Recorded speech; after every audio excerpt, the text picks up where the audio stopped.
Malam ini kita sudah berada di malam ke-22.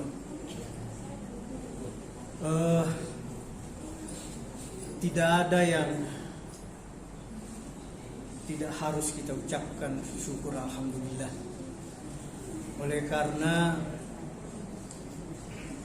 begitu banyak orang yang notabene Islam, notabene sehat, notabene kuat fisik, tapi dia tidak mampu datang ke masjid ini.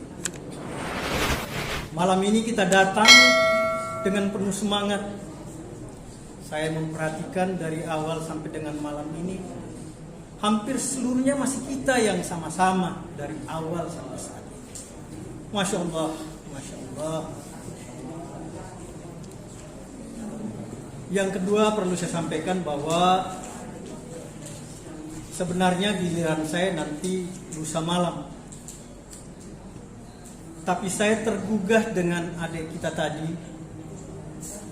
memberikan tausiah bagaimana memperlihatkan sebuah kecintaan terhadap ibu, orang tua, sampai secara emosional dia menangisi dirinya hanya karena merasa betapa kurangnya pengabdian terhadap orang tua. Allahu Akbar. Kita tidak usah tertawa melihat dia tadi, tapi dia mencontohkan mampukah kita menangisi ketika sadar bahwa kita tidak bisa merindukan cinta orang tua kita, ibu kita. Apa yang kita bisa balas? Dia menjelaskan tadi dengan emosional, dia mengeluarkan air mata. Karena itu pula dia menggugah saya meminta supaya naik malam ini. Sudah dijelaskan tadi masih ada waktu sedikit, tapi saya ingin tambah supaya tidak sedikit. Minta maaf. Seperti dalam khutbah atau tausiah saya yang pertama, saya mengatakan bahwa ibadah, rukun ibadah itu ada 3. Masih ingat bahwa rukun pertama itu adalah cinta, harus ada unsur cinta. Cinta kepada Allah, cinta kepada Rasulnya. Maka kemudian wujud jabaran cinta yang disampaikan tadi, ketika orang punya rasa cinta terhadap ibunya, dia pasti menangis ketika memahami keterbatasannya untuk mengabdi kepadanya. Seperti inilah Rasulullah menyampaikan bahwa kepada siapa kita berbakti, kepada ibu 3 kali, baru kepada bapak. Kedudukan ibu luar biasa. Tapi jangan lupa bahwa pada hadis lain Rasulullah mengatakan bahwa tidak sempurna iman seseorang ketika cintanya itu mengalahkan cintanya kepada Allah dan cintanya kepada aku. Nah, ini kita harus hati-hati. Wujud cinta itu harus ada kesungguhan. Kalau tidak ada kesungguhan, tidak ada rasa cinta. Demikian kepada Allah, cinta kita kepada Allah, cinta kita kepada Rasul. Kalau tidak ada kesungguhan, itu tidak bisa kita wujudkan rasa cinta.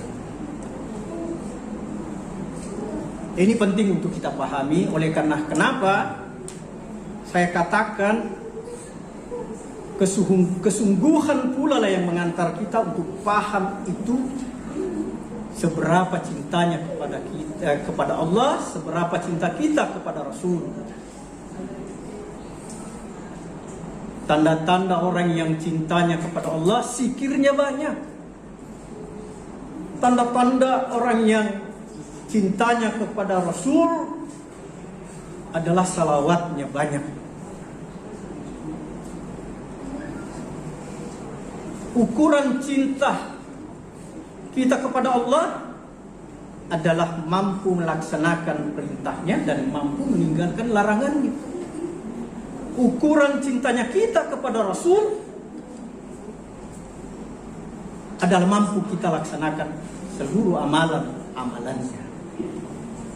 Ini penting, karena keseharian kita hilaf itu lebih banyak, sangat banyak.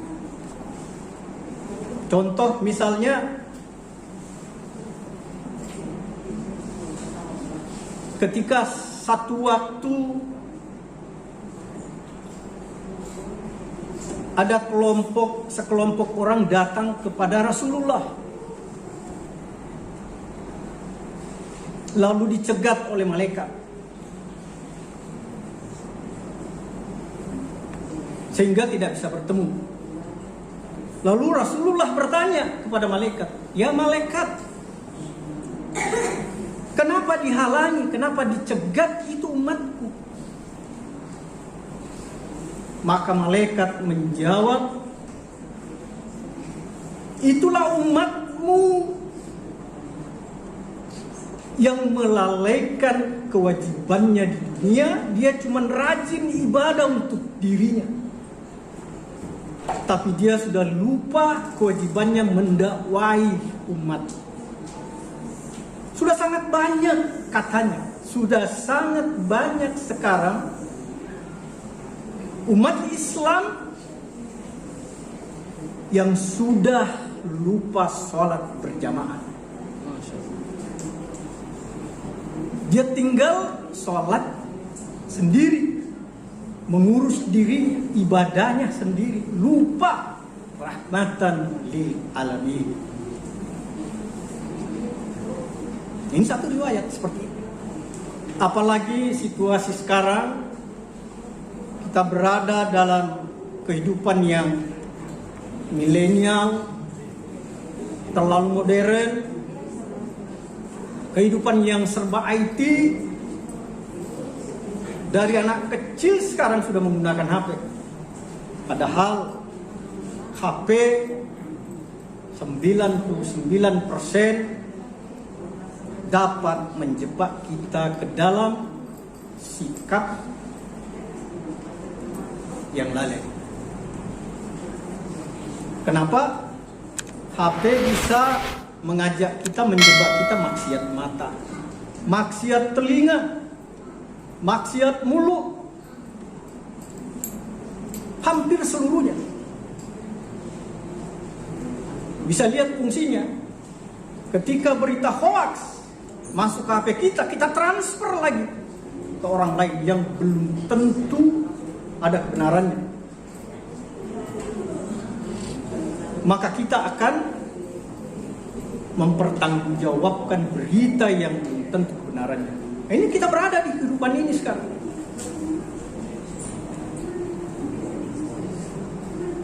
Satu kisah ketika Rasulullah berada dalam satu majelis, didatangi oleh malaikat dan diperlihatkan Rasulullah ada seseorang yang merobek-robek mulutnya. Dia robek-robek sampai berdarah di mulutnya.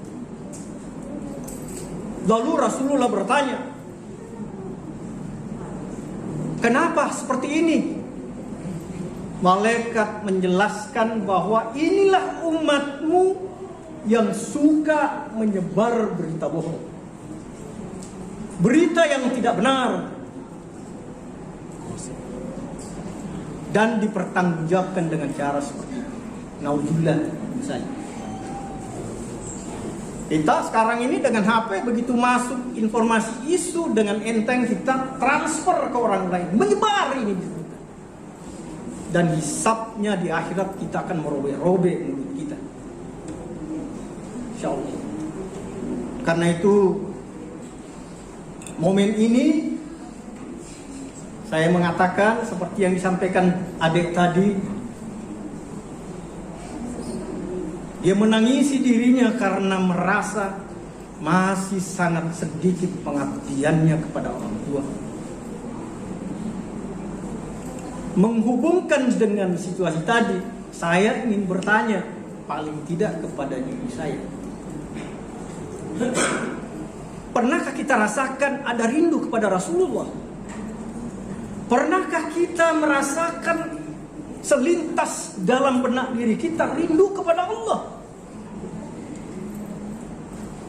Kalau belum pernah masih banyak, berarti masih banyak amalan-amalan yang belum kita laksanakan. Kita rajin sholat, tapi kita tidak pernah rindu, merasakan kerinduan yang dalam menyebabkan kita menangis. Karena kita rindu kepada Allah, kita rindu kepada Rasulullah. Banyak. Rasulullah menjelaskan bahwa ada di antara kalian orang yang sholat 60 tahun, tapi tidak satu pun sholatnya diterima. Masya Allah. Ini perlu kita waspadai. Kejar itu, tanamkan itu kerinduan. Kalau belum temukan, kejar itu. Kejar. Ketika kita tadarus, jangan sampai cuma membaca sampai tamat, tapi kita tidak menikmati. Jangan kita rajin sholat, tapi kita tidak pernah menikmati. Karena itu Rasulullah pernah mengatakan bahwa ketika ditanya, ya Rasulullah, oleh sahabatnya, kerugian apa yang paling besar dalam kehidupan ini? Rasulullah menjawab, kerugian yang terbesar adalah orang yang tidak mampu menikmati sholat. Pertanyaannya, kita sholat, bisakah kita nikmati? Rasulullah mengatakan, sholatlah engkau sebagaimana engkau melihat saya sholat. Seperti sholatnya Rasulullah. Dan Rasulullah mengingatkan, jangan kamu sholat di masjid, badanmu ada di masjid, tapi pikiranmu ada di luar masjid. Masya Allah. Ini peringatan yang dahsyat sekali sesungguhnya. Kembali ke persoalan tadi, saya katakan bahwa kalau kita tidak rintis, kita tidak kejar usaha untuk menggapai kerinduan kepada Allah, kerinduan kepada Rasulullah, maka menunjukkan bahwa amalan yang kita lakukan selama ini masih perlu kita sempurnakan. Masih perlu kita sempurnakan. Karena kerinduan bisa membuat kita menangis. Ada imam biasa membaca ayat, tiba-tiba dia terlintas rindu kepada Allah, rindu kepada Rasul, dia pasti menangis. Ada orang sementara sujud, sementara sholat, terlintas datang rindunya kepada Allah, kepada Rasulullah, pasti dia menangis. Dan ini harus kita kejar. Bulan Ramadan tempatnya kita mengejar, raih itu kerinduan kepada Allah, raih itu kerinduan kepada Rasulullah. Dengan cara apa? Tentu saja menyempurnakan amalan-amalan yang harus kita lakukan. Dan banyak disampaikan dari Ustaz Abdurrahman kemarin, lalu Ustaz Andi Arwin, sebelumnya dijelaskan juga Al-Ustaz Pak Gafar, Al-Ustaz Pak Rusdi. Banyak cara-cara menuju penyempurnaan amalan-amalan, khususnya 10 hari terakhir ini. Mari kita kejar. Alhamdulillah tadi malam di masjid ini kita lakukan itikaf malam-malam ganjil di 10 hari terakhir bulan Ramadan ini. Dan insya Allah besok malam kembali kita akan rencanakan itikaf di sini jam 12. Sudah datang ke sini bagi yang ingin bergabung, mari kita sama-sama. Dan saya mendengar tadi bahwa insya Allah besok malam itu akan ada sholat taubat dan sholat tasbih. Mudah-mudahan ada kekuatan buat kita. Amin. Ada kesempatan, ada waktu, tentu saja ada niat yang sungguh-sungguh untuk datang. Karena kenapa? Ramadan bisa mengantar kita kepada kecintaan yang sesungguhnya. Cinta kepada ibu, orang tua, cinta kepada Allah, cinta kepada Rasulullah. Dan ingat, saya katakan tadi bahwa hati-hati jangan sampai mengalahkan cintanya kepada Allah dan cintanya kepada Rasulullah. Saya kira waktu lewat dari 5 menit. Mudah-mudahan kesempatan ini memberi pelajaran buat kita semua bahwa manusia sesungguhnya penuh dengan kehilapan. Tapi dengan kehilapan itu pula lah kita mengenali amalan. Karena kalau tidak ada yang hilap, tidak ada amalan yang kita paham. Sesungguhnya amalan yang paling dicintai oleh Allah, paling disukai oleh Allah adalah amalan yang memiliki nilai jihad. Itu amalan yang memiliki nilai jihad. Kenapa? Kalau kita berada di tengah-tengah penjudi tapi sholatnya kita bagus, jauh lebih bagus daripada orang yang berada di kalangan santri dan sholatnya bagus. Kenapa? Nilai jihadnya berbeda. Jadi amalan yang paling baik di sisi Allah adalah amalan yang punya kesungguhan berjuang melaksanakan ibadah itu. Terakhir saya ingin sampaikan bahwa ada 3 golongan. Ada 3 golongan, tolong diperhatikan, ada 3 golongan yang dibenci oleh Allah. Kalimatnya dibenci. Golongan pertama adalah yang menjadi imam tapi makmumnya tidak menyukai. Hati juga kita ini menjadi imam, paling tidak imam di lingkungan keluarga, tapi keluarga kita tidak terlalu senang kita menjadi imam. Hati-hati. Yang kedua adalah istri-istri yang tidak diridhoi suami. Hati-hati juga ini. Para istri yang maunya saja tapi suami tidak berkenan, itu hati-hati. Karena Allah membenci golongan ini. Golongan ketiga, ini perhatikan Bapak, golongan ketiga ya. Golongan ketiga yang dibenci Allah adalah yang mendengarkan azan tapi belum segera untuk melaksanakan salat. Hati-hati. Dan kita semua pernah terjebak dengan kesibukan dunia, lalu kemudian telinga kanan dan kiri mendengarkan azan, tapi kaki dan tangan tidak mampu bergerak.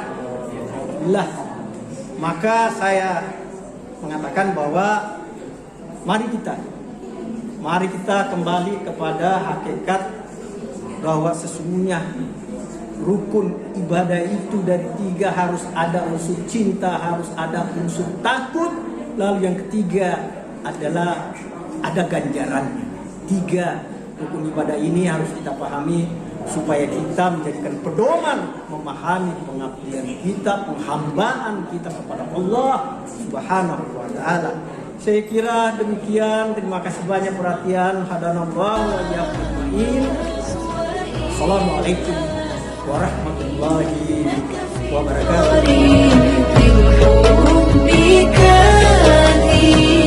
Salatullahi ma lahat kawakib ala